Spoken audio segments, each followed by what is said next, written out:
Hello and happiest days to you folks. I hope you guys are having an absolutely amazing day. Today, one of the best you've ever had in your entire life.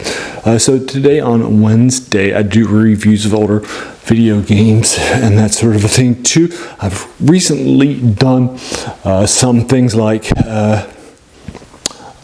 some Star Control 2s, 3, and Origins 2. I thought it would be fun for me now to add one of my favorite MMORPGs of all time. It's very, very unique too, and that's Guild Wars 1 for you folks, and then we'll knock it out for you folks. Now this is going to be a review of the initial release of the standalone Guild Wars Prophecies, as well as all of the other two standalones, Factions, and Nightfall 2, as well as the expansion for all of them, Eye of the North. So this is just a heads up for you folks.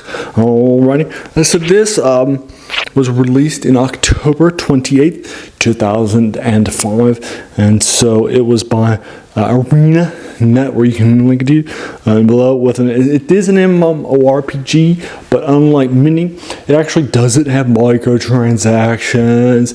It doesn't have a monthly fee like Ultimate Online, or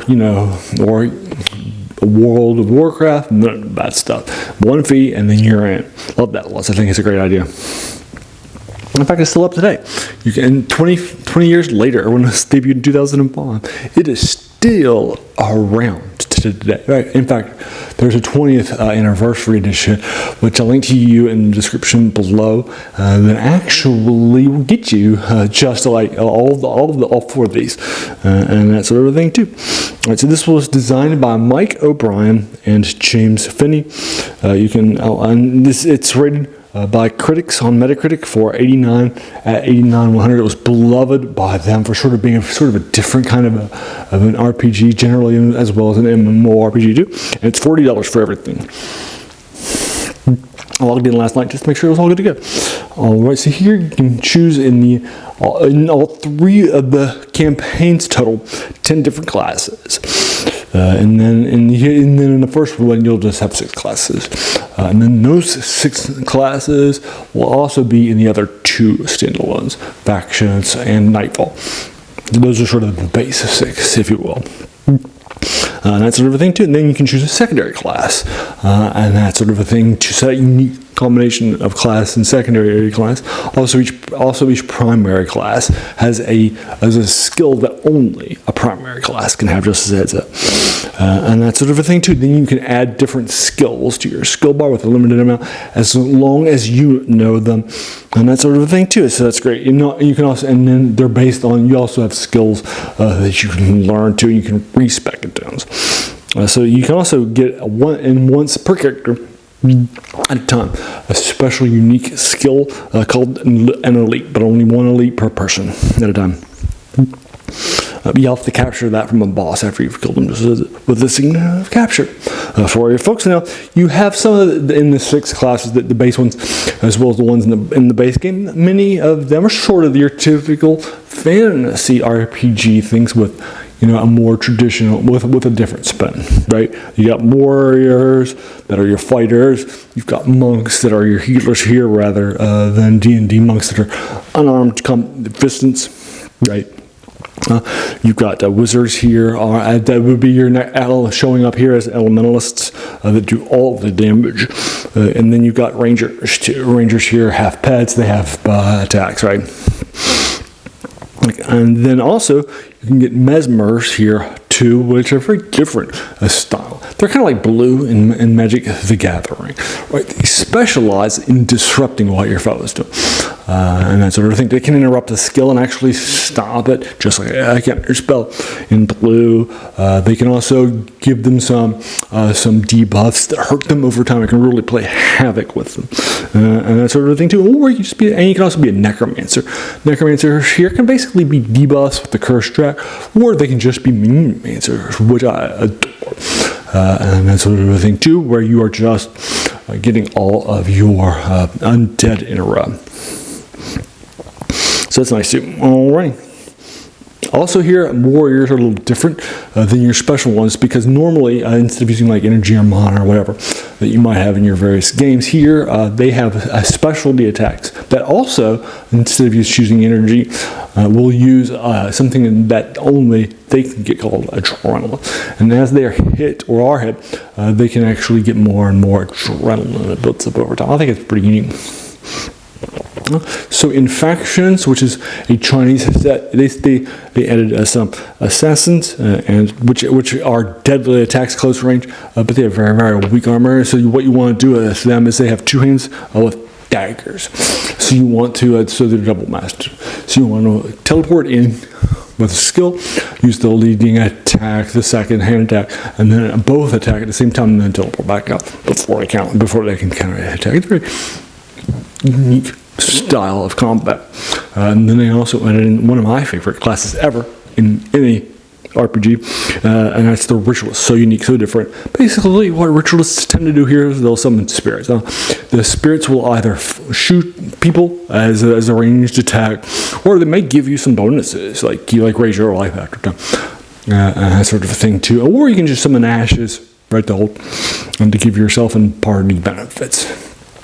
It's such unique and different. Actually, I created a version of this for an online game called The Dungeon, where people were playing in a forum. I love this so much. It's one of my favorite classes of all time. And then in Nightfall, they also had two classes too. This is based in sub-Saharan Africa. It has dervishes that they added that are also kind of a frontline character with size that attack, and then you're casting enchantments on them to give them buffs, and then you're using attacks with that size to remove enchantments, more powerful attacks. So it's a really interesting style of play. And then you also add paragons that are spiel wielders, a little bit back, or in medium range, not as long, far back as rangers. And you're using things like shouts to pump up your folks, and that sort of thing, make them better. Love it lots. And then also in this standalone expansion, they also added something that they call bands. Normally you would have NPCs that you would grab in the trading posts, missions, that sort of a thing too. But here you can actually just level them up, choose what skills they have, actually use them to. So I love that lots. And then you have this great plot and so forth. You start in various places, and that sort of a thing too. For example, in Prophecies, you'll begin in pre-searing Ascalon, for you folks, and it's great stuff. Beautiful, gorgeous graphics. Love it. Lots of the music's great. The writing here is just incredibly strong stuff. Do love it lots. You write, and you'll just absolutely adore this from start to finish, and that sort of thing too. And so I love it.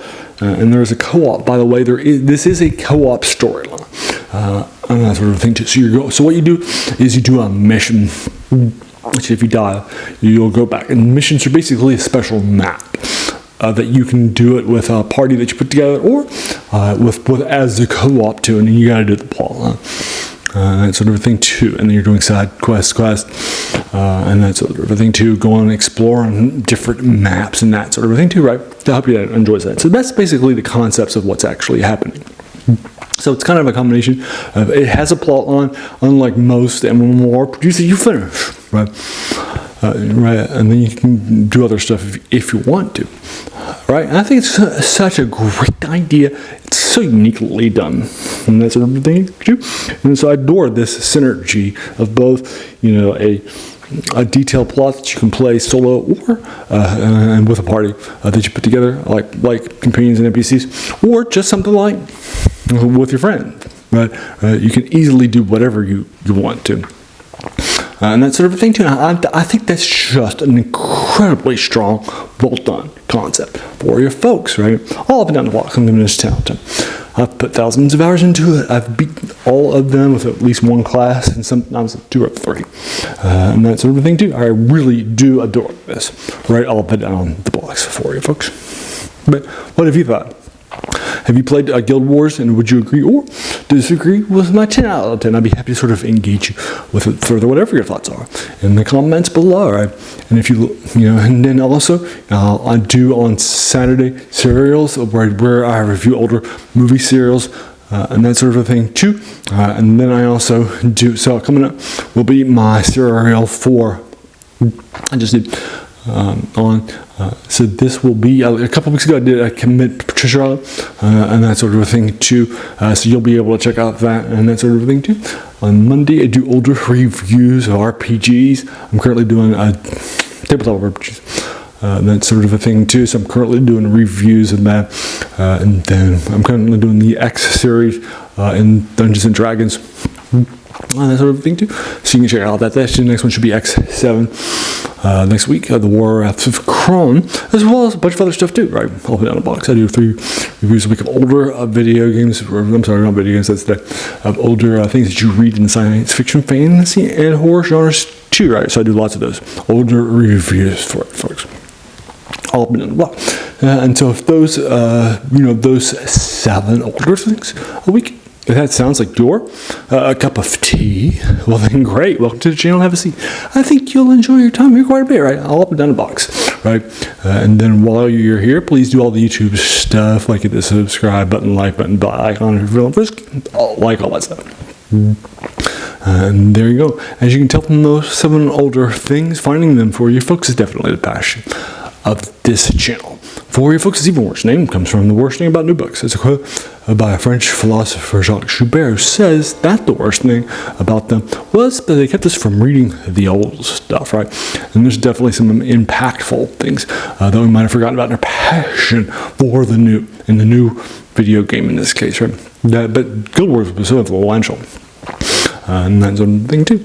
So you can check that out too for you folks. And then I finally just want to thank you so very, very much for just taking the time out of your day and investing it, right? And watching my video. Because we all have so many things that are happening in our lives. We're pulled in so many different directions too, right? So if you spend this time with me, it's incredibly humbling. And I appreciate that so very, very much. So thanks again and have an amazing day.